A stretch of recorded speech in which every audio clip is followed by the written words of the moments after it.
Assalamualaikum warahmatullahi wabarakatuh. Bismillahirrahmanirrahim. Tabarakalladzi nazzalal furqana ala 'abdihi liyakuna lil 'alamina nadhira. Allahumma shalli wa sallim ala sayyidina Maulana Muhammad wa ala alihi wa sahbihi asma'in. Nama ba'du. Semua pengurus PBNU yang saya hormati, semua habaib, semua ulama yang saya hormati, wabil khusus Kiai Haji Abdul Manan, Ketua Lembaga Dakwah PBNU, yang meskipun mondoknya hanya 3 bulan ini sebetulnya problem, sehingga saya kesini ini sebetulnya tidak pernah merasa ibadah. Ini bukan dakwah, ini show dakwah. Jadi yang namanya dakwah itu ya orang-orang di kampung nggak bisa ngaji diajarin ngaji, seperti saya di Jogja, di Rembang. Kalau ini show dakwah, dan ini ada agak kesalahan karena mondoknya hanya 3 bulan. Jadi tidak bisa bedakan mana dakwah, mana show dakwah. Ini jelas show itu. Mungkin yang benar-benar dakwah yang sekarang sedang bikin masjid di pedalaman Kalimantan, pedalaman Sulawesi, atau saudara-saudara kita yang di Korea, saya kemarin di Korea, itu dakwah betul. Kalau ini agak-agak tontonan ya, tapi masih bagus lah melihat wajahnya habib ulama, itu ibadah. Tapi begini ya, yang jelas saya berharap sekali, saya diundang sekali ini saja, jangan diulang. Karena mencintai ulama itu baik, tapi ngatur ulama itu dosa. Ini murah. Jadi ini harus dicatat. Jadi Imam Malik itu kalau diundang tuh marah, meskipun yang undang tuh seorang raja zaman itu, Harun ar-Rasyid. Beliau minta supaya Imam Malik baca Muwatta di istana untuk anak-anaknya, padahal seorang presiden mau ngajari anak-anaknya. Imam Malik marah, masyhur gitu. Al ilmu yu'ta la ya'ti. Ilmu disowani, ora apa ilmu yang sowan. Di mana-mana timba itu ke sumur apa sumur yang ketimba? Timba ke sumur. Ini agak kecelakaan. Pakai air pam. Air pam katanya. Sudah banyak air. Sehingga saya kata orang banyak itu di SK-kan PBNU, tapi itu tidak pernah saya pikir. Karena saya melakukan kebaikan itu sebelum dapat SK. Saya ngajar sebelum dapat SK, saya dakwah di mana-mana sebelum dapat apa? SK. SK saya langsung minallahi ta'ala, dari Allah Ta'ala. Jadi kalau PBNU niatnya ikror bahwa orang yang sudah manfaat diangkat, itu saya terima. Tapi kalau merasa ngangkat saya, tak lawan di pengadilan. Karena saya sudah jadi kiai sebelum diangkat PBNU. Ya ini saksikan ya para muhibin saya. Jadi kalau SK itu ikror, ngakui kalau Gus Bak manfaat, saya terima. Kan hanya ikror saja, Pak. Tapi kalau merasa ngangkat dari bawah ke atas, itu tak lawan sampai apa? Pengadilan, sampai di akhirat. Tersangkanya ya yang sedang jabat sekarang. Tapi saya yakin enggak. Kiai Miftahul Ahyar itu orang alim, karena alumni Sidogiri dan menantunya Syekh Duki. Di antara gurunya itu pernah mbah mertua saya, karena istri saya orang Sidogiri. Beliau juga besanan sama keluarga Lasem, saya ini Durriyah Lasem. Pak Said Akil juga orang alim, mbah-mbahnya juga orang alim. Baru kemarin nyocokkan nasab sama saya.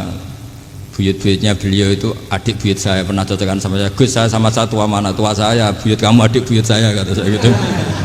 Tapi saya tetap hormat sama beliau karena ya pernah sepuh umurnya setidaknya. Jadi saya ulang lagi, ngaji seperti ini itu sebetulnya lebih ke show, pertunjukan. Supaya pertunjukan ini tidak dosa, saya isi ngaji betulan. Tapi jangan diulang. Karena biasa ngaji rutin. Saya di Jogja tafsir Jalalain sudah juz 23. Pernah khatam hikam. Sekarang Nashahul Ibad separuh. Saya ngaji di Sidogiri Itkon, di Sarang Balaghatul Quran, di Hajen Lubul Usul, tapi sarahnya yang Thariqatul Husul, sarahnya Mbak Sahal Mahfud. Jadi baru di sini ngaji bersaing sama orang yang mondok berapa? 3 bulan. Ini masalah, masalah. Nggak boleh mondok itu harus buat tulis zaman. Tapi ya tidak apa-apa, mungkin laduni ya. Jadi kalau mondok cepet itu kemungkinannya apa? Laduni. Begini, tapi saya tertarik apa yang dikatakan Kiai Haji Abdul Manan tadi menyangkut kalimat tauhid. Saya ngaji di mana-mana bilang, kalau ngaji itu yang tahqiq itu detail. Detail itu bahasa Arabnya tahqiq. Jadi kita misalnya berpikir secara jernih, orang yang kafir 70 tahun itu pasti menjadi muslim karena melafadzkan la ilaha illallah. Dan itu bi ijma'il ulama. Semua ulama mengatakan demikian. Saya ulang lagi, itu bi ijma'il ulama.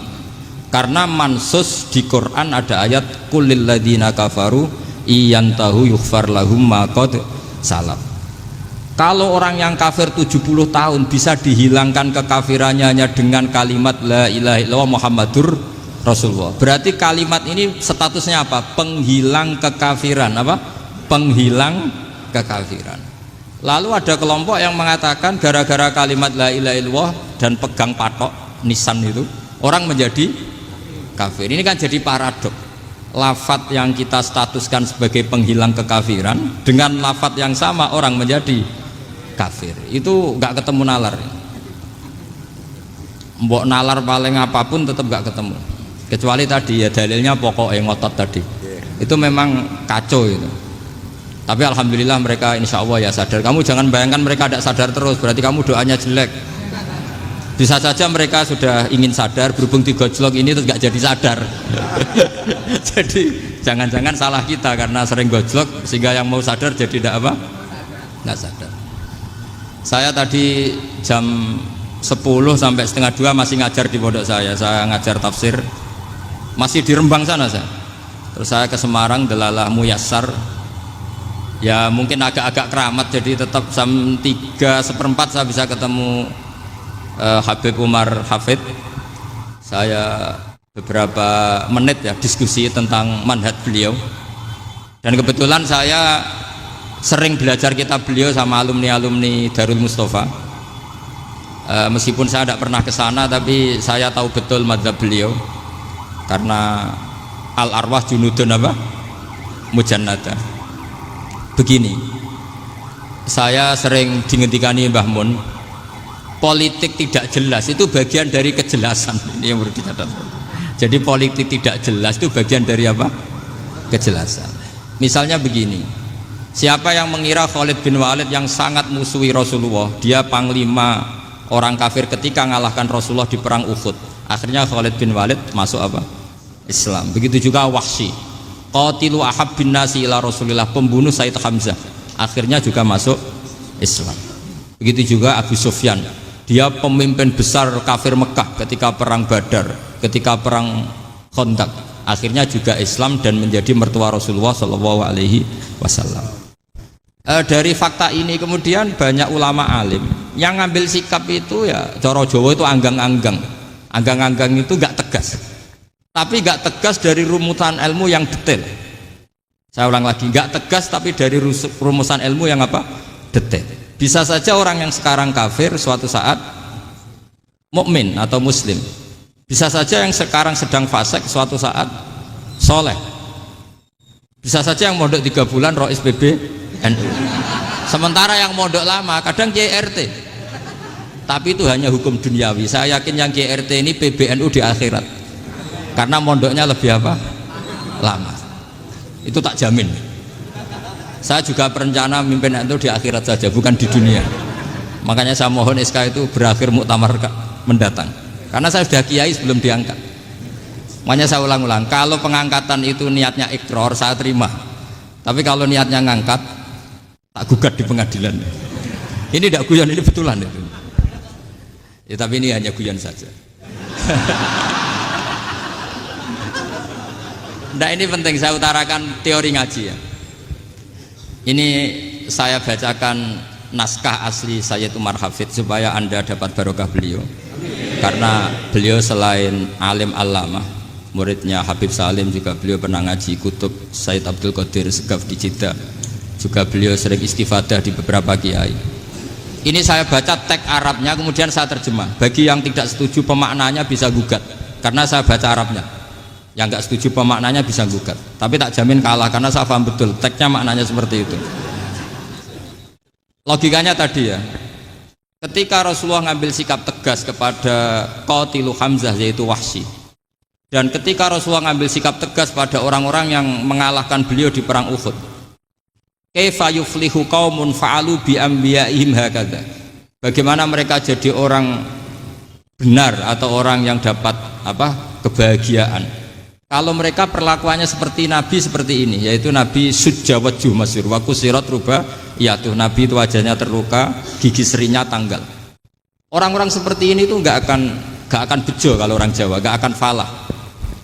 Tapi apa yang terjadi? Allah menurunkan ayat laisa laka minal amri syai'un aw yatuba 'alaihim aw yu'adzibahum. Muhammad itu bukan wilayah kamu ngecap orang, menstigmasi orang itu tidak wilayah kamu. Saya bisa saja mengampuni mereka atau menyiksa saya itu atau menyiksa mereka itu wilayah saya, kata Allah. Saya bisa saja mengampuni mereka atau menyiksa mereka itu wilayah saya. Sehingga akhirnya apa? Rasulullah tidak ngambil sikap yang mungkin orang lain mengatakan itu tidak tegas, tapi itu kearifan. Betul, akhirnya Wahsy malah masuk Islam. Khalid bin Walid panglimanya juga masuk Islam. Dan beberapa orang kafir juga masuk Islam, termasuk mimbenihim, ketuanya yaitu Abu Sufyan. Ini penting saya utarakan. Makanya ini saya baca pembenaran dari konstruksi pikiran tadi. Nah ini supaya khas. Ini khasnya orang mondok 10 tahun nih. Jadi ini tak baca ini. Nah, biar jelas ini nanti tagnya persis ya, tidak saya rubah. Ini di kitabnya Habib Umar Hafid, namanya itu Taujihun Nabi Limardoti Bari. Kalau diterjemah ya mengarahkan orang yang sadar. Nabi itu orang yang sadar ya, sampai ini termasuk orang yang sadar. Limardoti Robbi, menuju mendapat ridho Tuhan atau Allah Subhanahu wa Ta'ala.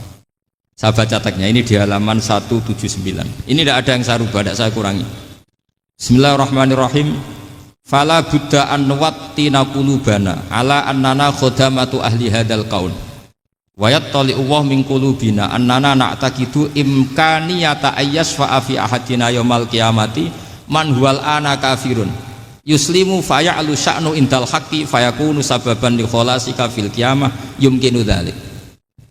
Jadi kita para dai, para kiai itu adalah khodamatu hadal kaun. Kita ini adalah pelayan alam raya ini yang selalu berharap alam ini akan lebih baik.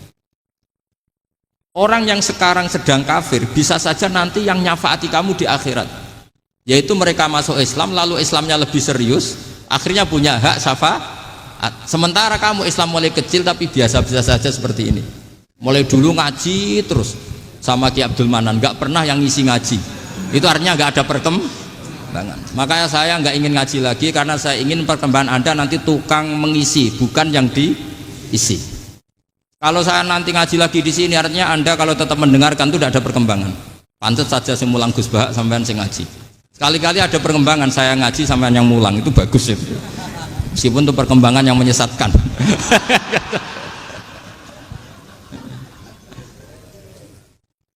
Ini penting saya utarakan. Ini dawuhnya Said Umar ya. Orang yang sekarang sedang kafir bisa saja orang ini nanti nyafaati kamu, yaitu beliau orang ini Islam, kemudian Islamnya serius, maka punya hak syafaat. Sementara kamu Islamnya biasa-biasa saja. Itu masyhur kayak Sayyidina Umar. Sayyidina Umar Islam di hari itu langsung makomnya makom yang a'la, sehingga mengalahkan yang sudah Islam lebih lama. Karena Islamnya Umar itu menjadi izzatul Islam betul. Makanya jangan benci orang tegas teman-teman, kadang ya ada baiknya. Abu Bakar itu sudah Islam tapi layinal janib, orangnya santun. Kalau dipisoi orang yang menengahi lah, kira-kira seperti itu. Begitu juga Bilal, Ammar, Suhaib. Singkat cerita, Rasulullah itu sering dibully ya, sering disiksa orang-orang kafir. Rasulullah berharap, wah kalau yang Islam gini terus repot. Melihat Umar ini petarung di pasar Uka, dia dapat uang itu kalau tarung, menangan. Kata Rasulullah, kalau ini yang Islam ya bagus. Beliau berdoa, Allahumma aizal Islam bi Umar. Itu kira-kira 2 hari dari doa beliau, Umar masuk Islam. Itu pertama masuk Islam itu orang-orang kafir diparani. Kalau kamu ganggu Rasulullah Muhammad tak bunuh. Semenjak itu orang kafir yang gentenan sembunyi. Sehingga kata para mereka yang Islam, Islam selalu jaya mut aslama Umar, ketika Umar masuk Islam. Itu dalam satu hari Islam itu Rasulullah sudah ngendikan Umar yang Islam sehari ini imannya kalau ditimbang separuh ahli dunia masih unggul sama Islamnya Umar. Nah bisa saja seperti itu. Jadi saya minta sama teman-teman yang mencintai ilmu, tidak tegas itu bagian dari ketegasan dalam ilmiah. Karena kita ini tidak mengendalikan dunia, tidak mengendalikan hidayat, hanya Allah piyambak yang ngasih apa? Hidayat. Maka sikap kita laisalaka minal amri syai'un aw yatuba alaihim aw yu'adzibahum. Rasulullah yang ahabbul khalqi ilallah saja tidak boleh tegas karena semuanya potensi itu ada. Cuma kita tegas dalam kebenaran saja, tapi nggak perlu tegas dalam mengawal kebenaran. Kenapa demikian? Karena Islam ini agama yang akan dijaga Allah ila yaumil.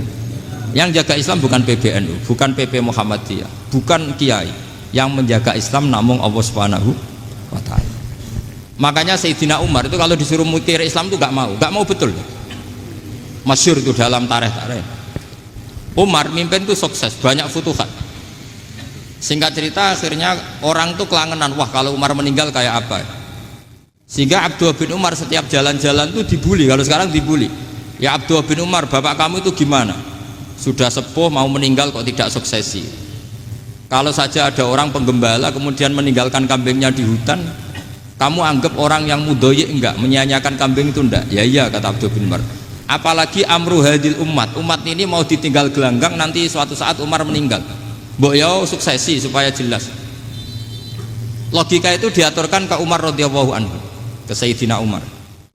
Pertama Umar agak tertarik dengan logika itu. Lama-lama beliau marah. Tidak jadi. Saya tetap tidak akan istikhlaf, tidak akan suksesi, dan saya tidak akan mikir Islam katanya. Islam akan diurus oleh Allah Subhanahu.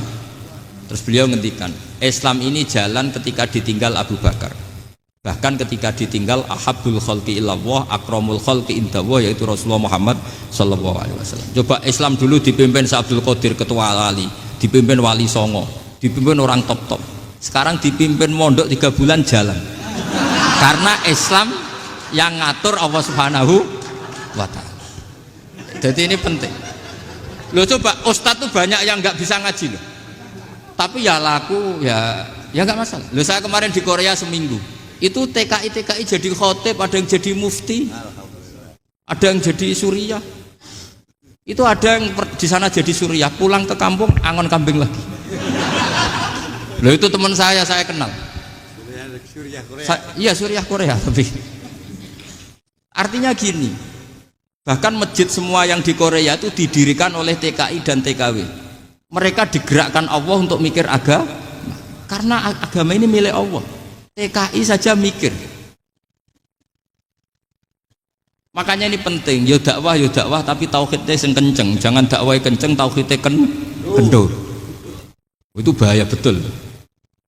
Saya ulang lagi ya, ini dawuh Habib Umar. Jadi kata beliau, fala budda an wattina kulubana, kita harus yakin seyakin-yakinnya bahwa semua kemungkinan itu mungkin.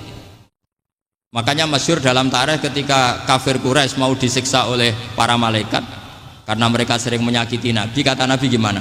Jangan. Saya berharap kalau bapaknya tidak mukmin, suatu saat anaknya mukmin. Masyhur dalam tarikh. Musuh Nabi besar siapa? Walid bin Mughirah.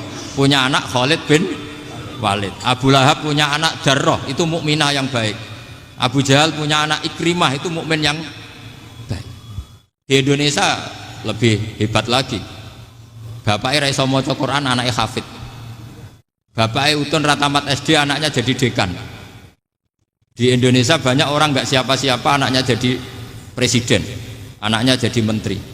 Artinya jangan karena bapaknya kafir kamu nganggap anak turunnya pasti selalu kafir. Teori itu sudah salah zaman Rasulullah. Yaitu Walid akhirnya punya anak Khalid, Abu Lahab punya anak Jarrah. Terus siapa? Abu Jahal punya anak siapa? Ini penting saya utarakan karena dakwah kalau terlalu semangat, nanti kalau menghilangkan tauhid bahaya. Tetap innal huda.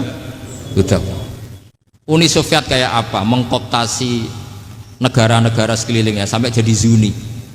Tapi apa yang terjadi? Uni Soviet yang runtuh, persemakmurannya semua rata-rata jadi negara apa? Islam, kayak Uzbek, kayak Ceknya, kayak apa-apa. Karena agama ini diurus Allah. Sehingga kalau tapi kamu ngitmai agama nggak apa-apa. Makanya istilahnya Habib Umar khodamah itu pelayan, nggak apa-apa. Kita ngitmai agama itu nggak apa-apa. Dengan ngitmai terus mikir nggak apa-apa. Tapi jangan mikir yang merasa kalau kita mati, wah nanti agama ini kukut karena saya mati. Kamu itu siapa? Agama Islam ini tidak pernah dipasrahkan kamu.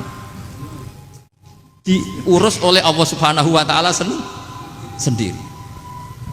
Sehingga ketika Wali Songo meninggal, agama ini tambah kuat sampai sekarang.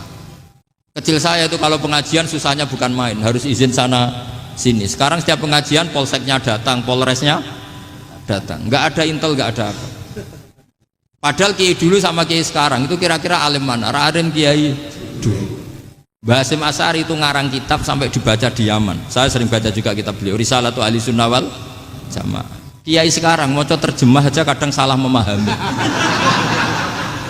Tapi ya Islam tetap jalan karena Islam ini dikawal, dijaga oleh Allah Subhanahu wa taala. Maka kalau dalam cerita tarikh sirahnya Ibnu Ishaq itu, tauhid itu penting. Beliau cerita begini, Sayyid Abdullah itu namanya Abdullah bin Abdul Muthalib. Kita tahu kenangannya Rasulullah terbanyak itu bukan dengan Sayyid Abdullah tapi dengan Sayyid Abdul Muthalib, dengan mbahnya. Karena Nabi itu mulai kecil dirawat oleh siapa? Mbahnya. Yaitu yang disebut Nabi ketika 2 bulan kan abahnya sudah meninggal.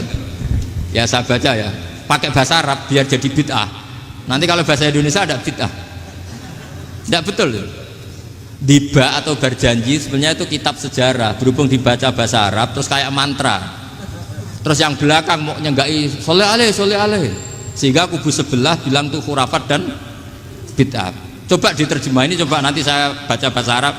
Walamma tamma min hamli syahroni ala masyuril aqwalil marwiyatu fiya bil madinati abuhu abdullah wa kana qad istaza bi akhwalihi bani adi minat taifatin najariyah wa makatha syahron saqiman yu'anu nasukmahu wasakwa. Terus di pojok sana bilang soleh aleh. Pasti kubu sebelah yang liwat, wah itu khurafat bid'ah karena dianggap mantra. Padahal artinya coba sampean baca bahasa Indonesia. Ketika hamil Rasulullah umur 2 bulan, abahnya meninggal di kota Abwa. Kota Abwa adalah kota keluarga besar ibunya Sayyid Abdullah. Kebetulan pas ke sana beliau sakit sampai 1 bulan dirawat. Bid'ahnya di mana kalau diterjemah? Wong itu kitab tarikh. Makanya saya nggak tahu yang membidah-bidahkan tiba itu karena tadi. Tapi sampean juga ikut salah karena nyenggai sholawatan tok itu. Jadi makanya saya bilang tadi kalau bahasa Arab bid'ah, kalau sudah terjemah tidak bid'ah karena kelihatan kalau itu hanya kitab tarikh. Lo coba bid'ahnya di mana? Wa ba'du fa'aqulu wa Muhammad bin Abdullah bin Abdul Muthalib bin Hasyim. Itu kalau diterjemahkan, kamu harus tahu siapa nama Muhammad. Muhammad punya abah siapa? Rasulullah Muhammad Abdullah. Punya abah siapa? Abdul Mut. Punya abah siapa? Hasyim. Coba baca gitu di kubu sebelah. Oh iya berhubung kok baca bahasa Arab. Wa ba'du fa'aqulu wa Muhammad bin Abdullah bin Abdul Muthalib bin Hasyim. Jadi itu hanya salah baca saja. Maksudnya salah yang ngukumi, bukan salah yang baca, salah yang apa? Ngukumi. Sayyid Abdullah ini orang yang tauhidnya sangat kuat. Sayyid Abdul Muthalib lebih kuat lagi. Saya cerita sedikit betapa pentingnya tauhid. Ketika pasukan Abraha bawa pasukan gajah mau menyerang apa? Ka'bah. Itu sebelum menyerang itu semua aset-aset milik orang kafir Quraisy, milik orang Quraisy lah. Itu ditawan, diambil, termasuk milik Sayyid Abdul Muthalib, milik Abdul Muthalib. Terus ketika mau masuk Ka'bah, mau masuk Mekah, kata Abraha, man sayyidu hadal wadi, siapa yang kamu tuakan, yang kamu pertuan di sini? Oh, Abdul Muthalib. Abdul Muthalib itu dipanggil, itu auranya luar biasa. Abraha yang di tempat perkemahannya itu harus duduk di atas karena dia raja, itu duduk di atas gak berani. Saking wibawanya Abdul Muthalib, ini mbahnya Rasulullah. Akhirnya Abraha bilang gini, saya duduk di bawah tidak mungkin karena saya raja. Kamu duduk jejer saya tidak mungkin karena nanti umat saya kecewa karena raja kok disaingin gitu. Ya sudah, sambil berdiri-diri kita ngomong. Akhirnya Sayyid Abdul Muthalib tadi Diomongin gini, saya itu tidak ingin merusak orang-orang Mekah, orang-orang Quraisy. Saya hanya kecewa punya tempat ibadah dikencingi, diberakin sehingga saya mau merubuhkan Ka'bah. Tapi dengan damai, nggak ada perang. Apa jawabnya Abdul Muthalib? Lucu. Nggak apa-apa, Ka'bah kamu robohkan silakan, nggak apa-apa. Yang penting onta saya yang kamu sita kembalikan. Harta saya yang 100 onta kamu sita kamu kembalikan. Itu Abraha kagetnya bukan main. Kaget karena kamu itu pemimpin apa? Tadi saya hormat kamu karena kamu tak anggap orang hebat. Hadhil Ka'bah dinu abaika. Ini Ka'bah itu agama kamu. Pas saya hancurkan kok kamu tenang-tenang saja.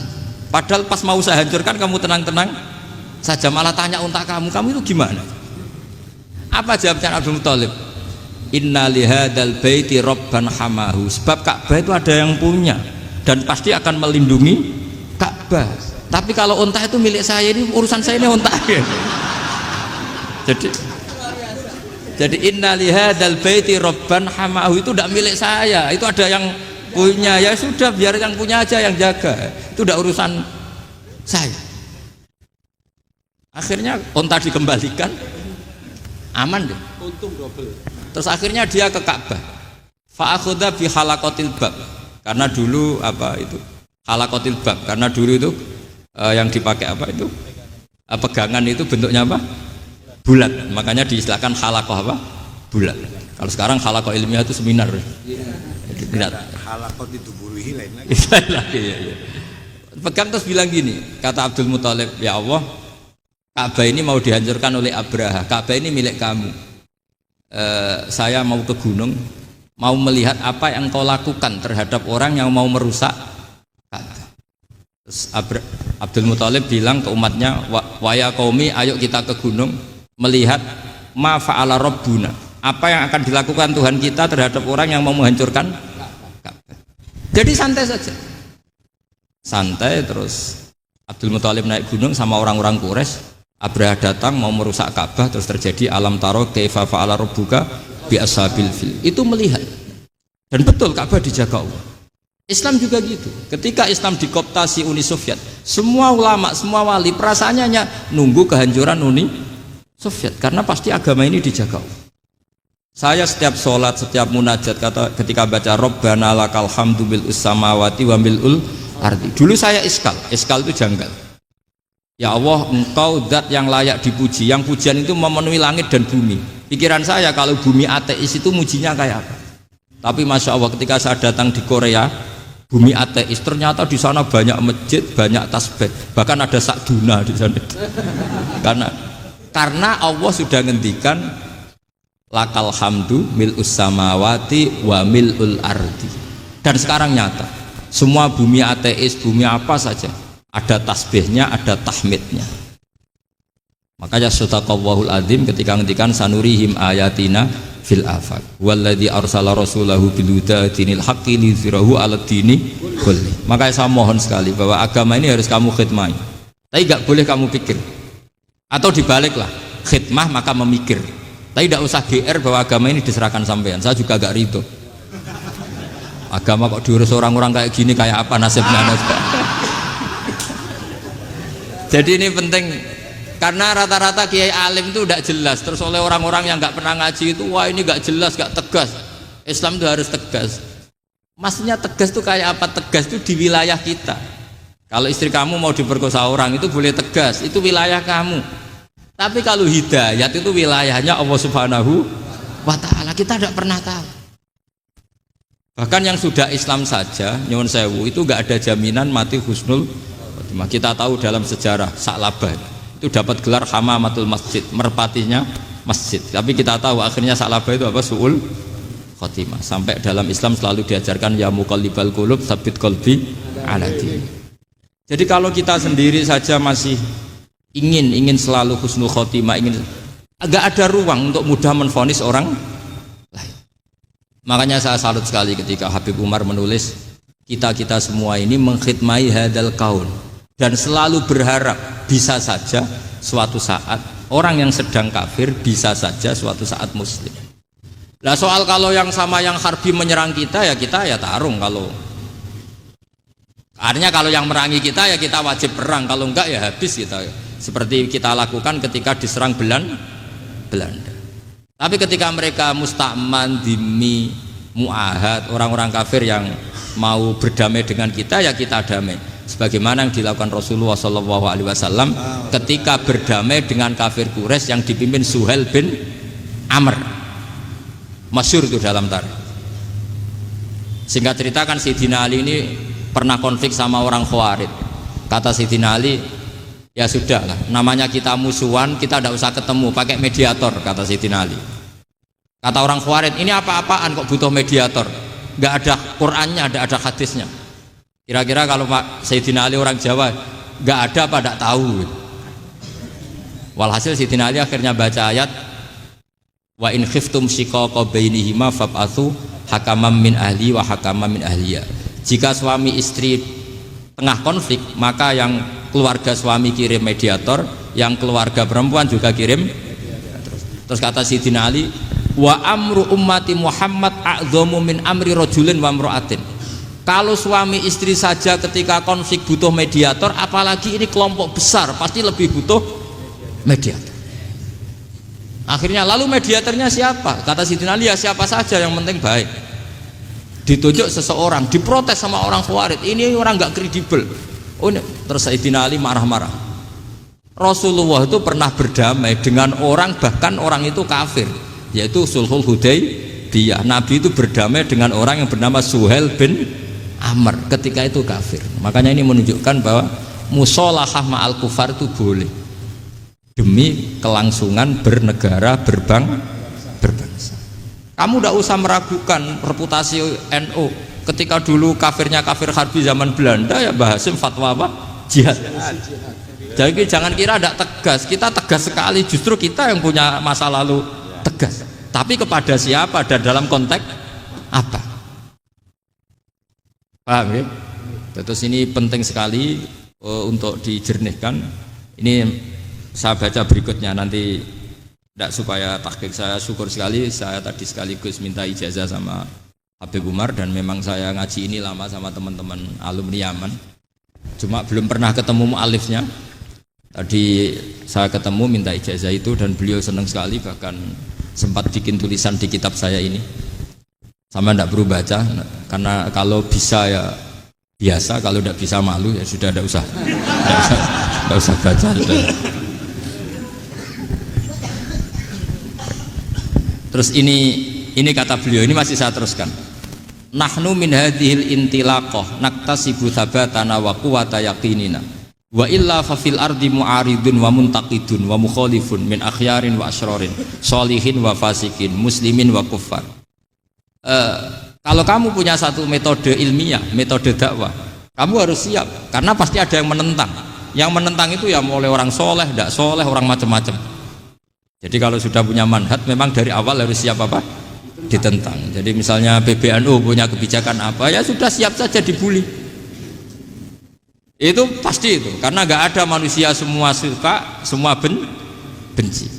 Kata beliau, anta in kunta fi syakkin min hadzal maslak wal manhaj fattabi man syi'ta wasaha angka ghaniyah wa in kunta ala yaqinin annahu al huda wa mirasun nubuwah wa annahu haqiqatu tarjamatil ahdi ma'rab fala tata'athar min kalami ahadin yakunu mangkana.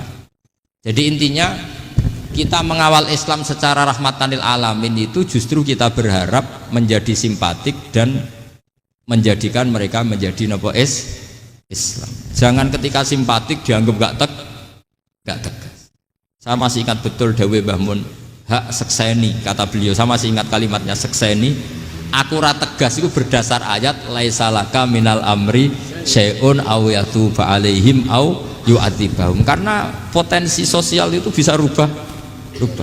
Orang yang sekarang kawan kamu bisa saja suatu saat jadi musuh. Yang sekarang musuh kamu bisa saja suatu saat jadi kawan. Terus kamu ngambil sikap tegas dalam sesuatu yang nggak stabil seperti ini, lalu tegas itu kan nggak pada tempatnya. Makanya yang seperti ini kata Allah pakai asa itu menawa. Asa wahu ayyaj'ala bainakum wa bainal ladzina ataitum minhum mawaddah. Bisa saja orang yang sekarang musuhan dengan kamu suatu saat dijadikan mawaddah. Kamu udah mawaddah itu saling mengasihi. Kamu udah usah tanya, wallahu qadir, kata Allah, karena Allah mampu. Jadi dalam hukum-hukum sosial Allah seringnya bilang apa? asa. Misalnya wasa antakrahu syai'a wa huwa khairul lakum, wasa antuhibbu syai'a wa huwa syarrul lakum. Karena masalah sosial ini semuanya asa, yang pernah tahu siapa? Bisa saja sekarang saya Rois Suriah, nanti SK-nya nggak turun lagi, tapi saya tidak apa-apa. Bisa saja nanti santri 10 tahun dipimpin 3 bulan, nggak apa-apa. Bolak-balik nggak apa-apa, saya tidak akan kecewa. Karena masya Allahu kana wa malam yasa lam yakun. Assalamualaikum warahmatullahi wabarakatuh.